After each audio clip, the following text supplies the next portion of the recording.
Les spéciales de l'info sur Sensation.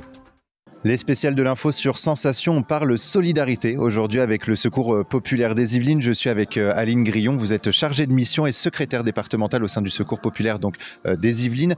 Parmi vos actions, il y a celui de permettre un meilleur accès aux soins. Comment est-ce que vous procédez pour assurer cet accès aux soins ? Alors, on met en lien les personnes qu'on accueille avec à la fois les partenaires institutionnels tels que la Caisse primaire d'assurance maladie pour tout ce qui est accès aux droits autour de la santé, mais aussi autour de partenaires, de professionnels médicaux et de partenaires en lien avec le médical. Donc, pour vous donner un exemple, on travaille en lien avec la Fondation Rothschild et Silor pour la partie ophtalmique, où en fait il y a des consultations pour vérifier la vue des personnes et si besoin on peut par d'autres partenariats leur fournir une paire de lunettes adaptées à la vue de la personne. Alors justement des accès aux soins qui coûtent parfois cher. De nombreuses personnes dans le besoin sont souvent éloignées des soins. Comment est-ce que vous informez le public accueilli de l'aide à l'accès aux soins au sein du Secours populaire ? Tout simplement par le biais de nos permanences d'accueil et de notre comité, nos antennes sur le territoire des Yvelines, où on passe des informations sur ces solidarités autour de la santé.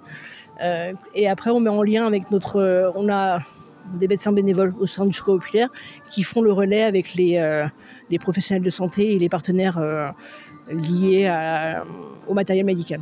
Et vous luttez également contre la fracture numérique. Comment est-ce que ça s'organise au quotidien ?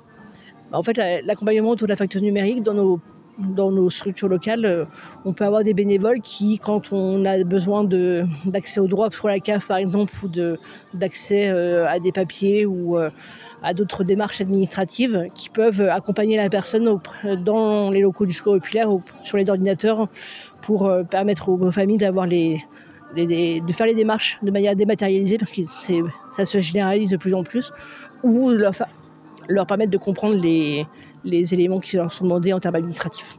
Parce que de toute façon, c'est important, cette fracture numérique est parfois de plus en plus forte, donc pour les personnes en situation de précarité, mais également pour les seniors.